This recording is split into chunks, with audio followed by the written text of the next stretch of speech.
እኔ እኮ ብዙ ተናግሬ ነበረ ኤፍሬም በማታ ችግር ውስጥ ጣጣ ውስጥ ገብቷል ብዬ ብዙ ስናገር ያመነኝ ሰው የለም። ትናንትና ሄርሜላ ጋር በመሄዱ ምክንያት ሄርሜላ ለደህንነቷ በመስጋት እጅግ ከባድ ውሳኔ ወስና ኤፍሬም እንዲያዝ አድርጋለች ማለት ነው። ማታም እንግዲህ ጠበቆች ይዘውት ሲያፋጥጡት ሲጠይቁት ነበረ። ምን ልትሰራ ነው ያለ ሰው ፍቃድ ቤት ውስጥ የምትገባው? ማስረጃ ይሄው ቪዲዮ አለም ብለው ሁሉንም ነገር እንዳፋጠጡትም በዝርዝር መረጃውን ሰምቻለሁ ማለት ነው። እሱ ደግሞ የተናገረው የወንድሜን ትዳር እያፋታች የምትገኝ ሴት ነች። እኔና እሷ ሌላ ጉዳይ አለን፣ ማንም ሊይዘኝ ማንም ሊጠይቀኝ አይችልም እያለ ሲከራከር እንደነበር በስተመጨረሻ እንግዲህ ማስጠንቀቂያ ሁሉ ተሰጥቶት እንደፈረመ በዝርዝር መረጃውን ሰምቻለሁ ማለት ነው። አንዳንዶቻችሁ አላምን ብላችሁ ይሄ ውሸት ነው ኤፍሬም እንዴት ይጠየቃል? ኤፍሬም ፖሊስ አልተጠራበትም የምትሉ ሰዎች አላችሁ። ትናንት ግን የሆነው በማታ ሙሉ እንደዚህ ነው። እናንተ የተመለከታችሁት ቡዜ ስታስወጣው ኤፍሬምን ሂድ ስትለው ነው። ነገር ግን ልብ ብላችሁ ካያችሁ ሄርሜላ ወደ ኋላ ቀረት ብላ ነበረ። ሄርሜላም እንግዲህ ወደ ኋላ የቀረችው ፖሊስና የህግ አካላቶችን ጠርታ እንግዲህ ብዙ ጥያቄ እንዲጠየቅ ነበር ስታረግ የነበረው። በቪዲዮም ካያችሁ ኮመንትም ራሱ እናንተ ናችሁ ስትሰጡ የነበረው። እንዴት ሰው ቤት ያለ ፍቃድ ይገባል? ምን አይነት ሀሳብ ነው? ምን አይነት ድፍረት ነው እያላችሁ እናንተ ሁሉ ስትናገሩ ነበርና ጉዳዩ እውነት ሆኖ ሄርሜላ የህግ አካል ጠርታ ማስጠንቀቂያ እንዲሰጠው አድርጋለች ስል ደግሞ አንዳንዶቻችሁ አስቀድሜ በለቀቁት ቪዲዮ የውሸት ዜና ነው፣ ውሸት ነው፣ ይሄ እንደዚህ አይሆንበትም እያላችሁ ስትከራከሩ ተመልክቻለሁ ማለት ነው። ሄርሜላ ከሚገርማችሁ ነገር ሁለት አበይት ነጥብ ነው ማስጠንቀቂያ እሱን አስፈርሙልኝ ያለችው። ቤቴ በተደጋጋሚ ስለሚመጣ ከእንግዲህ ለሚመጣብኝ ችግር ኃላፊነት እንዲወስድ፣ ሁለተኛ ደግሞ ከእንግዲህ ወደ ቤቴም እንዳይመጣ፣ አንደኛ ቢመጣ እንኳን ሌላ ችግር ቢመጣብኝ እንኳን ከሱ ውጪ ሰው ስለሌለ ይህንን ይፈርምልኝ ብላ ነው እንግዲህ የህግ አካላቶችን ስታናግር እንደነበር በዝርዝር መረጃውን የሰማሁት ማለት ነው። በስተመጨረሻ እንግዲህ ኤፍሬም ያለበት ነገር እጅግ የሚያሳዝን ነው። ይሄ ሁሉ ልቡ አብጦ የነበረውን ባንዴን ያስተነፈሱለት ምን አይነት ነገር እንደተፈጠረ በዝርዝር ነው አሁን እማስደምጣችሁ። እንግዲህ ኤፍሬም ብዙ ጦስና ጣጣም እየመጣበት እንደሆነ እየሰማሁኝ ነው። ትናንትና ሄርሜላ ቤት በመሄዱ ብቻ አይደለም ጉዳዩ ያበቃው። ሌላ ጥያቄ ወደ ኋላ ሄደት ብለው የፖሊስ የህግ መርማሪዎች እንዲጠይቁበት የሚሆነው ሌላ ነጥቦችን ሰምቻለሁ ማለት ነው። በራሱ ሂደት በራሱ ስበብ ባመጣው ጦስና ጣጣ ሌላ ችግር ውስጥ እየገባም ያለ ይመስላል ማለት ነው። የሰው አፍዝዘዋል ተብሎ ጥቆማም እንዳለና ኤፍሬም ሌላ ጥያቄ ሁሉ ሊጠየቅ እንደተወሰደ በዝርዝር መረጃውን ሰምቻለሁ። ተመልከቱ። እሱ ትናንትና ሄርሜላ ሊያስፈራራ ሄርሜላ ቤት ሄደ። ነገር ግን ባላሰበው ነገር ጉዳዩ ሁሉ ተጠምጥሞ ከዚህ በፊት ወንድሙ ላይ የሰራው ሴራዎች ሁሉ አንድ በአንድ እንዲያስረዳ ለጥያቄም በዛው ገብቷል። ሁሉንም አንድ ባንድ አስደምጣችኋለሁ። 2 ደቂቃ ብቻ ሰጥታችሁ እንድትሰሙኝ ነው በማክበር እምጠይቃችሁ። ሰላም ጤና ይስጥልን ውድ የሀገሬ ልጆች፣ በተለያዩ ዓለም ሀገራት የምትገኙ በያላችሁበት ሰላማችሁ ይብዛልኝ። ሁላችንንም የምታበረታቱ አብርሽ፣ ሩታ፣ ሄርሜላ እያላችሁ ሁሉንም በመሰላችሁ እየደገፋችሁ ሁሉንም ዩቲዩብ ቪዲዮ የምትመለከቱ ሁላችሁም በያላችሁበት ፈጣሪ አምላክ ጤናችሁን ይስጥልን። ለሰው ሁሉ ጊዜ እንደዚህ እንደምትጨነቁት ለናንተም ፈጣሪ አምላክ እፎ የምትሉበትን እንጀራ ለናንተም የሚጨነቅላችሁን እውነተኛ ሰው ፈጣሪ አምላክ ይስጣችሁ። የኔ ወንድማችሁ ምርቃት የሚመቻችሁ እንደተለመደው አሁኑኑ ቪዲዮ ላይክ በማድረግ ጀምሩ። ለቤት አዲስ የሆናችሁ ሰዎች ደግሞ እባካችሁ ሰብስክራይብ አድርጋችሁ እኔ ወንድማችሁንም አበረታቱ። የዛሬው ቪዲዮ ሁሉም ጋር እንዲደርስ ፈልጋለሁ። ላይካችሁ አይረሳ። ቀጥታ ይዤ ወደ መጣሁት ዝርዝር መረጃዎች ነው እማመራው። እንግዲህ ትናንትና ፖሊስ ተጠርቷል ስላችሁ ብዙ ሰው አላመናችሁም። ኤፍሬምን ለአጭር ቆይታም ቢሆን እንደተወሰደ ነው አስረግጬ የምነግራችሁ።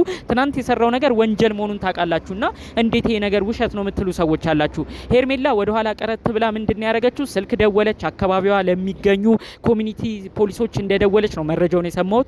እንዴት ነው ይሄ ነገር? ዝም ብሎ ሰው ቤት መምጣት ይቻላል ወይ? እኔ ለራሴም እየፈራው ነው ብላ እንግዲህ ለነዛ የህግ አካላቶች እንደተናገረች፣ ከዛም በመቀጠል እነዛ የህግ አካላቶች ሁሉ በሁኔታው በመደንገጥ እዛው አካባቢው ባንዴ እንደደረሱላት፣ በመቀጠልም ምንድነው የምትሰራው እዚህ ቤት ምን ታረጋለህ ተብሎ ኤፍሬም እንደተጠየቀ፣ ኤፍሬም ደግሞ እንግዲህ መከላከያ ብሎ ያቀረበው ሀሳብ እኔ የወንድሜን ትዳር የምታፈርስ ሰው ነችና እሷን ለማናገር ነው የመጣሁት ነው ያለው።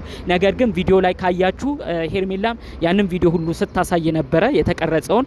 ማንም ከዚህ ቤት አያስወጣኝም፣ ማንም አይነቀንቀኝም እያለ ሲዝት ነበርና ይሄ ሁሉ ዛቻ ለምንድን ነው እንደዚህ የምትዝተው ተብሎ እንደተጠየቀ፣ በስተመጨረሻ እንግዲህ ሄርሜላም 1-2 እየተባባሉ ዘጋ አካላቶች ሲጠይቁ ሄርሜላ እንደውም ወንድሙን ያፈዘዘ እሱ ነው፣ ወንድሙ ፍዝዝ ብሎ ምንም ሀሳብ እንዳይሰጥ ባለበት ቦታ ድርቅ ብሎ እንዲቀር ያደረገ እሱ ነው እንጂ ትዳሩን አልመለሰም፣ እንኳን ትዳሩን የወንድሙን ሊመልስ የወንድሙን ጤና ሁሉ የወሰደ ነው ብላ እንግዲህ ሄርሜላ እዛው ሌላ ሀሳብ ሰጠች ማለት ነው። ከዚህ በኋላ ነው እንግዲህ ሌላ ጉድ ኤፍሬም ላይ የመጣው። አንተ የሰው ሰው ችግር አድርገሃል ወይ? የሰው ሰው እንዲፈዛ አድርገህ ችግር ውስጥ ከተሃል ወይ ብለው እንግዲህ የተለያዩ የህግ አካላቶች ሌሎች ጥያቄዎችን ሁሉ እዚህ ኤፋ ላይ መጠየቅ ጀመሩ። ጉዳዩ ሁሉ እየተካረረ መጣ።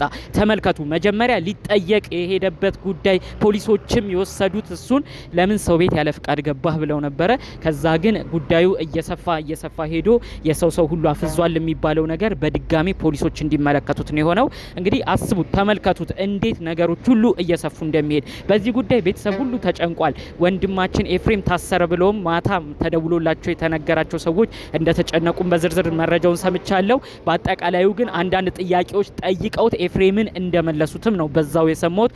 ኤፍሬም አሁን ላይ ድንግጥ እንዳለም በዚሁ መረጃው በደንብ ነው ያለኝ። ፊርማ ሁሉ ፈርሟል። የሚገርማችሁ ምን አይነት ፊርማ ነው የፈረመው የምትሉኝ ሰዎች ከእንግዲህ ያው ያለ አግባብ ያለ ፍቃድ ሄርሜላ ቤት እንዳይደርስ በተለይ ደግሞ ሄርሜላ እንግዲህ በደንብ ነው ማስጠንቀቂያ ስትሰጥ የነበረው። እኔ ያለ ፍቃዴ ሰው እየገባ ነው፣ አንድ ነገር በሆን ለጤናዬ ለህይወቴ ዋጋ የሚያስከፍለኝ ችግር ቢመጣ ኃላፊነት የሚወስድልኝ ሰው ይኑር፣ ኃላፊነት ይውሰድ፣ ይፈርምልኝ ብላ እንግዲህ ደጋግማ ተናግራለች። ይህንንም አውቀው ነው እንግዲህ ኤፋን ተጠርቶ አንድ ነገር እዚህ ችታችን ላይ የሆነ ነገር ቢደርስ እሷም ፍርሃቷን ገልጻለች። ስለዚህ ይሄ ደግሞ በማስረጃ ሁሉ ተመልክተናል። ቤቷ ስትገባ በደንብ ስታስገድዳት አልወጣም ስትላት ብዙ ነገር በማስረጃ ስላለ ይሄ ነገር እንግዲህ ጠንቅቀህ አውቀህ ሌላ ችግር እንዳይመጣብህ ከዚህ በኋላ ተጠንቀቅ ተብሎ ነው ሁሉ ማስጠንቀቂያ ወረቀት ላይ ያስፈረሙት ማለት ነው። ኤፍሬም ከእንግዲህ ኩምሽሽ ነው የሚለው እመኑኝ። ከእንግዲህ ደፍሮ እንኳን ቤቷ ሊሄድ አይደለም ሌላ ችግር ራሱ የሚፈጥር አይመስለኝም። ስለዚህ ይሄ ነገር በቀጣይ ጥሩ ሰላም የሚሰጣት ነገር ይመጣል ብዬ አስባለሁ ለሄርሜላ። የሄርሜላን ቤት ልብ ብላችሁ ካያችሁት ሁለት በር ነው ያለው። የብረት በር አለው፣ የእንጨት በር አለው። ሁለት በር ያደረገችው በጣም ስጋት ስላለባት ነው። አስቀድማም አብርሽን እባክህ ቤቴን እንዳታሳይብኝ እያለች ከዚህ በፊት ብዙ ማስጠንቀቂያ ሄርሜላ ስትሰጥ ነበር። ነገር ግን አብርሽ በየዋህነቱ ኤፍሬም ይቅርታ ልጠይቃት እፈልጋለሁ ብሎ ከወራት በፊት ወንድሙ አብርሽን ሸውዶ እንግዲህ ይቅርታ ልጠይቃት ሄርሜላን እባክህ ውሰደኝ ብሎ እንግዲህ አብርሽ በገዛ እጁ ነው የሄርሜላን ቤት አሳይቶ እዚህ ሁሉ ችግር ውስጥ የገባው። ዛሬ አብርሽ ወደ ሄርሜላም አልሆነ። በስተመጨረሻ ሄርሜላ አጨብጭባ ነው ቁጭ ያለችው። ጭራሽ እንግዲህ አብርሽ ቤቷን በማሳየቱ ምክንያት ኤፋ ቤቱን በማየቱ ምክንያት ሌላ ችግርና ጦስ ጣጣ እየመጣ ይገኛል ማለት ነው። ሁሌም ፍራቻ ስላላት ስጋት ስላላት ነው ሁለት በር ሁሉ የምትጠቀመው። ከዚህ ጉዳይ ጋር ተያይዞ ነው እንግዲህ በቀጣይ ምን ይሆን እያሉ ብዙዎች በጉጉት ለማወቅ እስካሁን ላይ እየጠበቁ የሚገኘው። ብዙዎችን በኮመንት እባክሽ ሄርሜላ ተጠንቀቂ፣ ይሄ ሰውዬ በቀጣይ ለህይወትሽም አስጊ ነገር ማምጣቱ አይቀርምና ጉዳዩ ፖሊስ ይግባበት፣ ፖሊስ ጥሪ፣ ፖሊስ አመልክች እያሉ ብዙዎች ትናንትም ኮመንት ሲጽፉ የነበረው ማለት ነው። ከእንግዲህ እውነት እንደተደረሰ መረጃ ከሆነ የሄርሜላ ወዳጅ አድናቂ የሆናችሁ ሰዎች ሌላ ሀሳብ አይግባችሁ። ኤፍሬም ከእንግዲህ ኃላፊነት እንደሚወስድ ነው በደንብ ፈርሞ ማስጠንቀቂያ ተሰጥቶት የወጣው። ይህንንም ነው አስረግጬ የምነግራችሁ ማለት ነው። እንግዲህ ከሰሞኑ በተለያዩ ቦታዎች የተለያዩ ሀሳብ አስተያየቶች እየተነሱ ይገኛሉ። በአጠቃላዩ ግን እናንተ ምን አይነት ሀሳብ ምልከታ አላችሁ? በተለይ ደግሞ አብርሽ አልፈዘዘም፣ አውቆ ከሩታ ለመራቅ እያደረገ ያለው ጥረት ነው። በዚህ በኩል ሄርሜላ ተጎዳች ወይ ቁርጡን ነግሯት እሷም እንደ ሴት ጊዜዋ እድሜዋ ሳይሄድ ወደ ራሷ ህይወት ብታተኩር መልካም ነው እያሉም ጥሩ ቀን አስተያየት ለሁለቱም የሚሰጡ አሉ። በሁለቱም በኩል ሆነው እናንተ ምን አይነት ሀሳብ ምልከታ አላችሁ? አብርሽ እውነት ፈዟል ወይስ አልፈዘዘም? ይህ እስካሁን ለሁሉም ጥያቄ የሆነ ጉዳይ ነው። አጠቃላይ የእናንተን ምልከታ ግን በኮመንት ብታሳውቁኝ ደስ ይለኛል። ለዛሬ ይዤ የመጣሁት መረጃ ይህን ይመስል ነበር። በሌሎች ቪዲዮዎች እስክንገናኝ ሰላሙን ሁሉ ተመኘሁላችሁ። ሰላም